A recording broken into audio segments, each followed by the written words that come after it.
OC&C Strategy Consultants. It's a consulting firm that any aspiring strategy consultant would do well to know.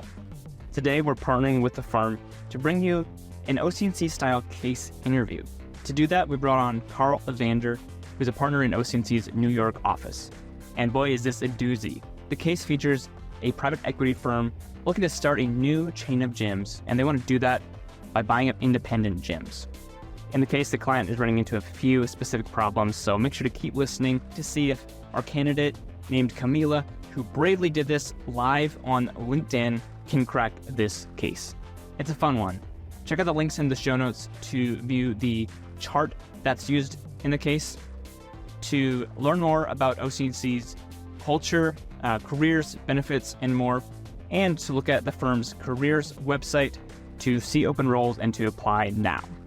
By the way, if you're a student, check your school's application site, for example, Handshake, for specific application deadlines. Enjoy the show. Well, Camila, as I've said, normally I would start with a few resume questions to get us warmed up, but we've already had an introduction, and given the nature of this, I thought we'd jump straight into the case, if that's okay with you. So, great. So we're going to talk through a case that is based on a real life project that we did a few years ago. The client is a private equity firm that is in the middle of doing a build up and a buy up of various gyms across the US. So these are kind of personal trainer gyms, not personal trainer gyms, just gyms like an Equinox or a Planet Fitness type effort. And they're looking to build out a chain, and they're doing that by buying up individual independent gyms across the US. And the clients come to us for a couple of core questions. The first is some of the gyms that they'd been buying and some of the gyms that they'd been working with over time had started to see some declining profitability. And so they were looking to try to understand how to improve profitability of an individual gym within their network. And then the second was, as they were evaluating different options, and sometimes they could look at two different gyms within a similar neighborhood or city, they were struggling to think about how to really evaluate them in an effective way and sort of pick the right gyms to invest in. So that was another question we were tasked to help them work out. And maybe for the purposes of today, what I thought is we'd start with that first question. So, a number of the gyms they bought had not been as profitable as they had hoped, or had started to see declining profitability. And they were trying to think about, even before you think about kind of the network of gyms, just on an individual gym, how should you think about profitability of the gym and what drives profit for an individual gym location? And what kind of actions could you take to try to increase profit or why might profit have been declining? Okay. Well, thank you for this case. It's quite interesting. The gym business, I think everyone, especially nowadays, it's becoming more and more conscious about their health. So do think it's an interesting business. Let's see if we can help the client answer these questions. I will first just, want to make sure that I understood their challenge correctly, then take some time to structure how to go about it, and then discuss it with you to make sure that we come with the right solution for the client. So just a quick recap. This is a private equity firm that has been buying different gyms in order to build a business, a gym chain. However, some of those gyms, they've been saying that they've been having some loss in their profitability, and they want to understand how they can improve it and what really drives their profitability. And secondly, they also want to know for the future acquisitions, what's the right valuation approach to make sure that they choose the right gyms, because sometimes they can have multiple alternatives in similar areas. Is that correct? That's absolutely right, yeah. So I just would like to ask some clarification questions.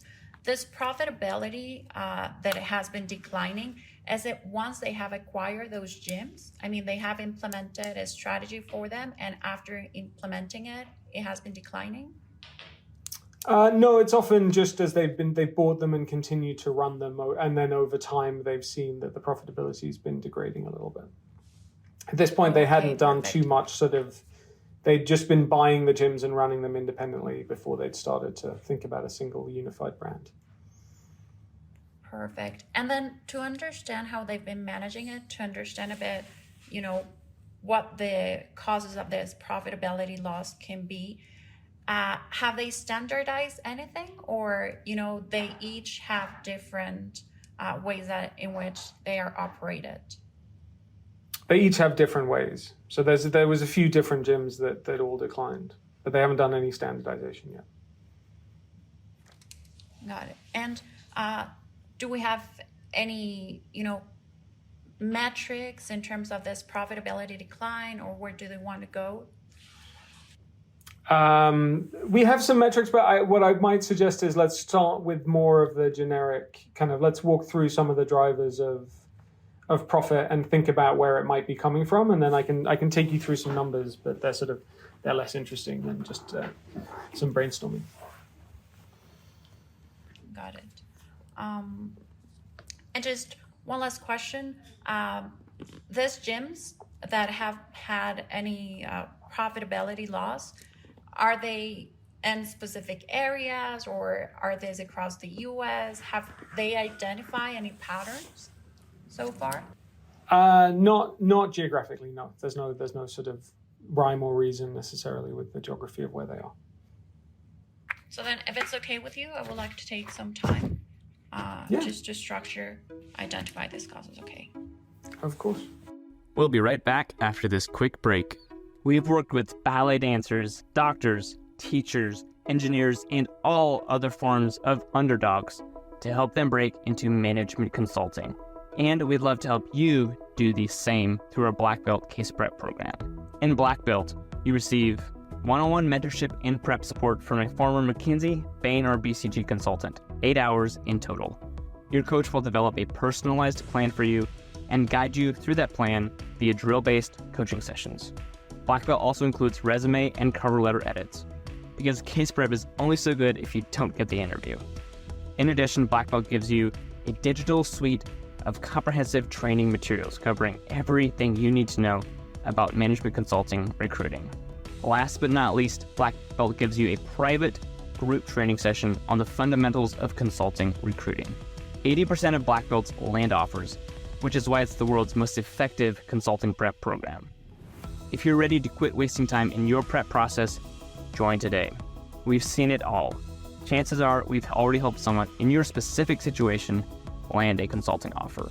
We regularly sell out our Black Belt cohorts, so check out the link in the show notes to grab your seat today. Okay, got it. So in order to identify what is causing this profitability loss, I see two key questions that we need to answer in order to understand the source. The first is, are the revenue streams being affected? And the second one is, have costs have been increasing at a higher level than those revenues? So when we think about the revenue streams, we need to look into how are these different gyms, driving that revenue. So are they having just a specific, like a basic membership, for example, or are they charging on, sometimes you can buy just maybe a one-day pass, for example. So how are they generating this revenue, and has it been declining? Second one is the customer base. How has it evolved over time?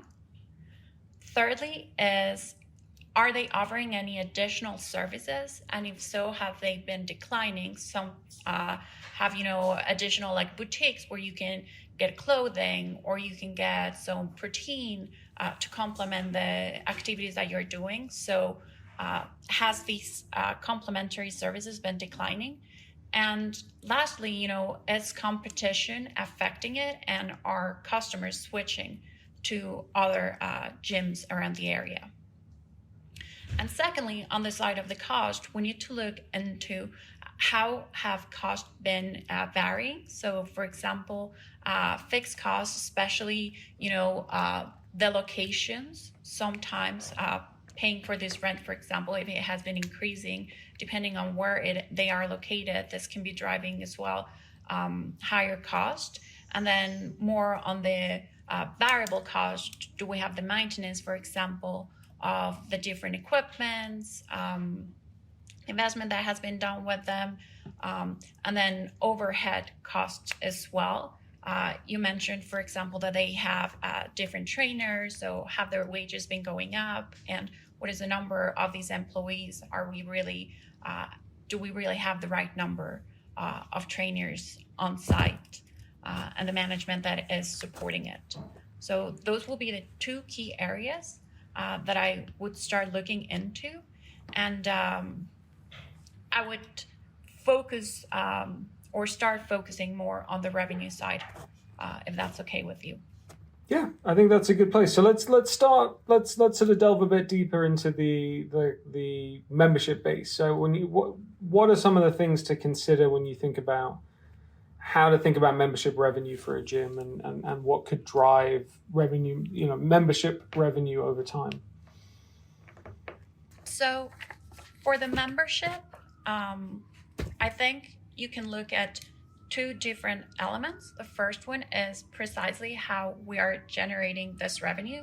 So are these memberships, for example, on a monthly basis? Some are yearly. When you have the yearly, generally you have discounts. So which ones are the ones that people are choosing the most? Because of course, the monthly one, for example, could provide higher margins for us.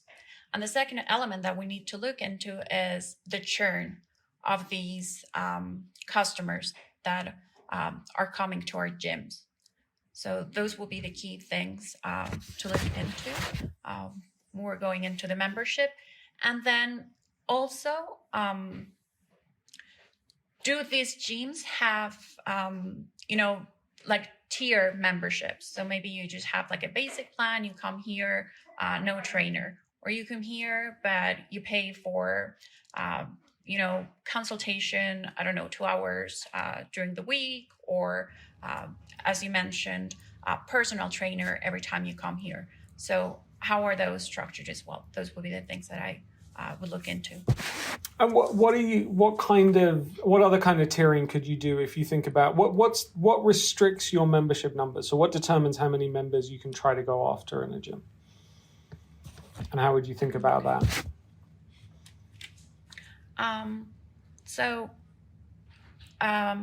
Just to make sure that I understood the question. So how many members can I have per month, right?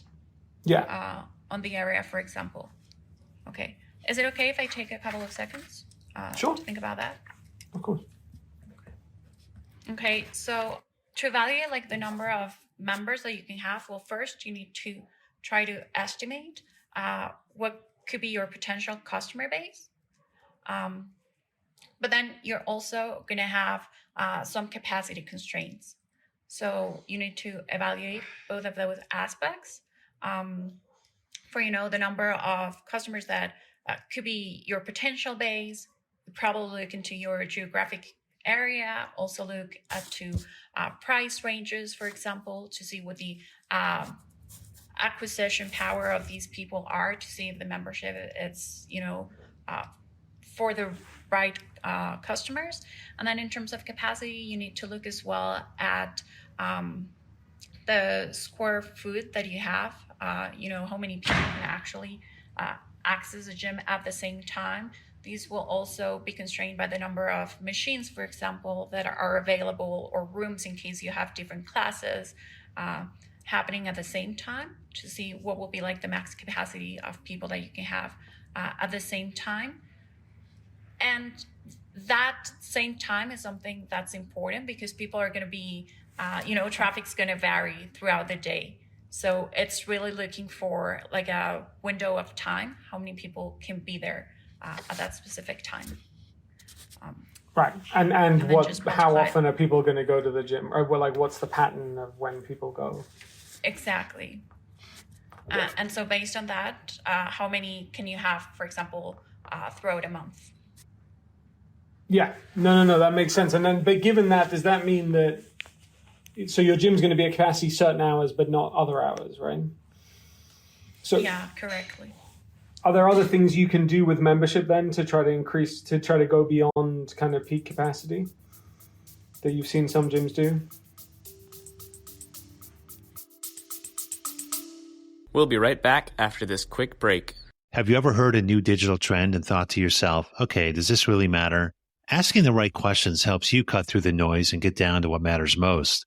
I'm Jim Hertzfeld, host of the What If, So What podcast, where we discover what's possible with digital and figure out how to make it real by asking what if, so what, and most importantly, now what? Subscribe and listen, and together we can turn big ideas into tangible actions so you can get shit done.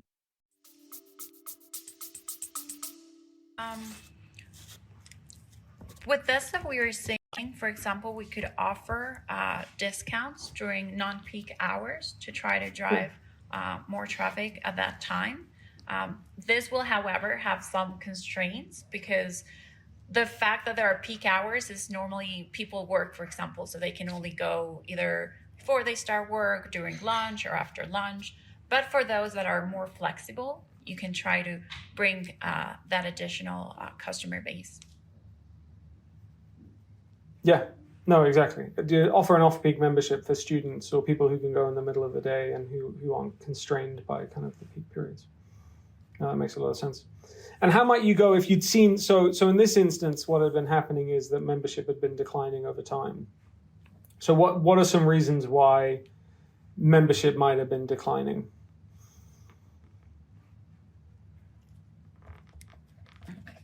Is it okay if I take a couple of seconds to think about that? No, of course. So I can see three key categories of the reasons why the number of memberships have been declining. First one is pricing. Maybe we're becoming too pricey for the area where we are at. Secondly is the type of services that we're offering. So as I mentioned, some gyms can offer different or complementary services. You also have additional classes. Right now, for example, you see a lot of new technologies to work out. So you have the cycling with a lot of colors or, working out on like bouncing things, So maybe people are going more towards those alternatives that we're not offering, so we're lagging behind. And thirdly is a rise in the competition. So they are actually offering either discounts to try to steal our members, or they are actually, with the pandemic, there was also the trend of started working at home. So some people decided to just follow home routines. And so they decided not to go again to the gym. So those are the three major elements that I can see could be the reason for the decline in memberships. No, I think that's absolutely right. And how do you think about the offering piece? So what's the right trade-off there? And as you say, there's kind of trends change, people want a good experience, and ultimately, not to spoil the game, I think that was what had been happening in these gyms is they'd fallen behind in terms of upkeep of equipment and quality of experience. And so that had started to lose them customers. So what kind of things can you do to try to stay ahead of that game? So I think it's very important, first, because they're trying to build a chain. If they want some standardization, they also need to really understand what is the customer base that they want to target. Because some, if they're more price sensitive, maybe they just want nice machines, that work correctly. They don't need all the fancy additional elements. But maybe if they're going more for a high-end customer that's really about trends, then you need to make sure that you're trying to innovate and work, for example, have a bit of research and development, have nutritionists, have doctors on your team to really understand what's driving like health trends to make sure that you're catering for those services. So I think the starting point to really decide how to go about it is really understand who your customer is going to be and like what are their needs. Based on that, design the right plan. Yeah, I think that's a good example. And what might define, so when you say decide who your customers are, what might determine what your customers need, or which customers you want to target? Yeah, so I think for that, the price point is going to be a key element on that. And based on that, then make sure you go into the right geography, choose the right location, and then, start designing the whole gym to those specifications. So, for example, you mentioned students, that they probably have a lower price point. People that have a higher power, like purchasing power, for example, and are really health conscious will have a higher willingness to pay. So based on that, make sure you choose the right, design for the gym. Yeah, that makes a lot of sense. Anything else you would consider when you were deciding which one of those you wanted to pick, right? So you could choose. There's a strategy that says I'm going to be the cheap gym that targets kind of people who don't want any thrills and they just want some iron to lug around, and all the way through to I want to be Equinox and incredibly high end and nutritionists and spa and all of that. Kind of what are some of the things you'd want to consider when deciding kind of which let's say we're this private equity company, we bought 100 gyms across the US, and we're trying to decide, do we turn them into which type of brand do we want to shoot for? Got it. So I think there are three key aspects to look into. First one is precisely what will be the objective of the PE.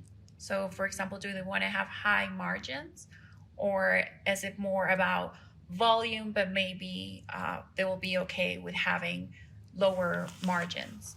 And then look into competition and customer. So how is the market and what are those trends?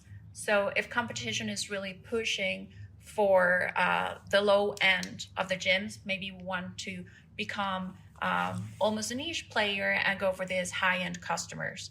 And then also look at the possible customer base, because even if we want to become niche, maybe, there's a limit to how small we want to be, because we are also going to have some fixed costs. So at the end of the day, it's really about how much profit can we generate. But those will be some of the elements to look into, how's the market really performing and what will be our potential revenues and overall profitability. Yeah, no, I think that makes a ton of sense. As you say, if there's only 10 people who want to pay to go to your gym, that's probably a bad proposition to go for. Exactly. You have to get the right balance. Cool. I'd be remiss if I didn't make you do a little bit of math. Although these days with calculators and everything.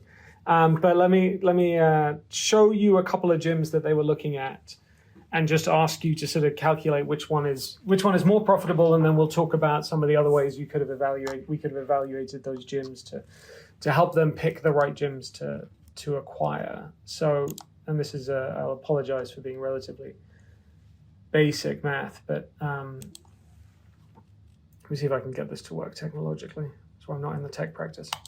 Can you see that? Yes. Perfect. So we've got two gyms and some information around them for you, and I'm just going to ask you to tell me kind of what the revenue is of each gym on a monthly basis, and what the costs and then therefore the profitability is of each one. Perfect. So let me just look at the info. We have two gyms, Gym A and Gym B. And we have the number of members. So 700 for the first one and 800 for the second one. The spend per member for the first one will be 80, and for the first gym, and for the second one will be 70.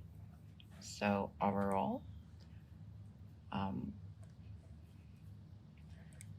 the revenue, well, we have $56,000 for the first gym, and for the second one, we actually have the same revenue. It has a lower, lower income per customer, but they actually have 100 customer more. Yeah. And then when we look at the monthly costs, we have costs. So we have 25,000. 10,000.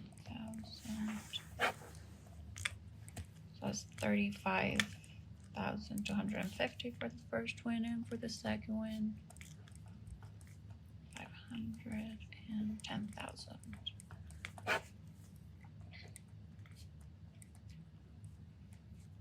So we have $35,250 of costs per month for the first gym, and we have 45,500 for the second gym. So what we can see is that actually gym B has higher costs than gym A, and therefore they're going to have a lower profitability. So when we look at that,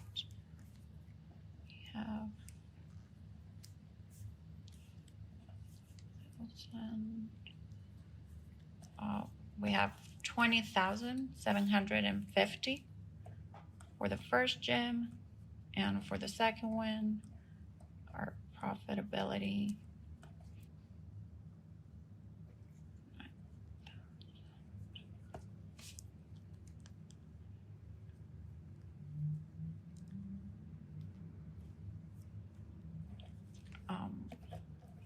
and 19,000 for the second one. So the difference is not that large. So for the first one, if we round it up almost to 21,000, the second one is $19,000. You might want to check. Is it 19,000 for the second one? Hold on, we have 56 and 56.5, and we have 45.5.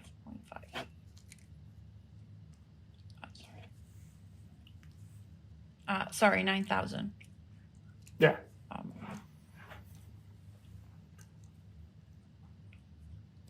So we have roughly 12,000 more for the second gym. Sorry, for the first gym. So really the difference is about the costs. And when we look at it, the biggest difference is in terms of rent. So I think that's something important to look at as well. We have mentioned at one point, where's the location and how much are these rents that they are paying for impacting, because also at the end of the day, there are also fixed costs. Yeah. But what else? What's a sort of big missing piece that you can't see with this data, right? So if you could ask me for one more number, if you were thinking about, well, I'm going to evaluate whether to buy these or not, what's the number that's kind of? So I would like to look at the churn as well. Yeah. I think that's something important, because here we're just seeing it on a per monthly basis, but we cannot actually see how much this 700 or 800 customers are staying with us. Yeah. What else don't you know about the 700 or the 800 customers? If you think back to when we talked about what you can do with membership revenue and limitations. Yeah, so here, for example, we're assuming that there's only one type of membership, or it was like an average, but we don't actually see, what's the breakdown of these customers and what actual type of memberships they might be buying and interested in buying as well, in case we modify those. Yeah. And what else? What might you want to do to that membership number, and what might stop you from doing that? If you think about, it's not just what the profitability is today, it's what I can get the profitability to be. So we will want to look as well at what is, the total market share. So how many new members would we actually be able to get if we make some of these changes? So it will be interesting to look. I think gyms are really, geography based. Of course, you cannot go to a gym in another city, take a plane. Right. So it's really going to be limited to that. So make sure that in the area we identify the potential customers. It's how attractive could they be if we could grow them out? What's the customer base look like? And on this one also, sort of how many more members could I add? Because if Gym A is tapped out, but Gym B has a lot of space left, then that gives you opportunity to get more profit over time as well. Great. Exactly. Well, that's great. Well, we are done. You can breathe easy. You can relax. Perfect.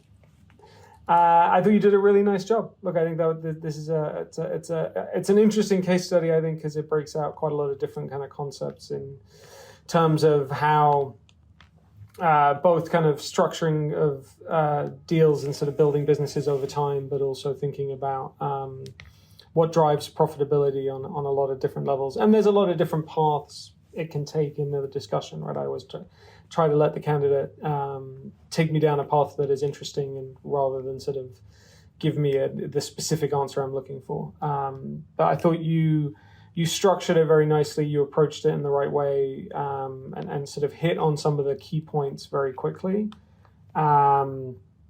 And I thought your ideas were good, and you sort of picked up most of my prompts when I kind of tried to steer you in one direction or the other.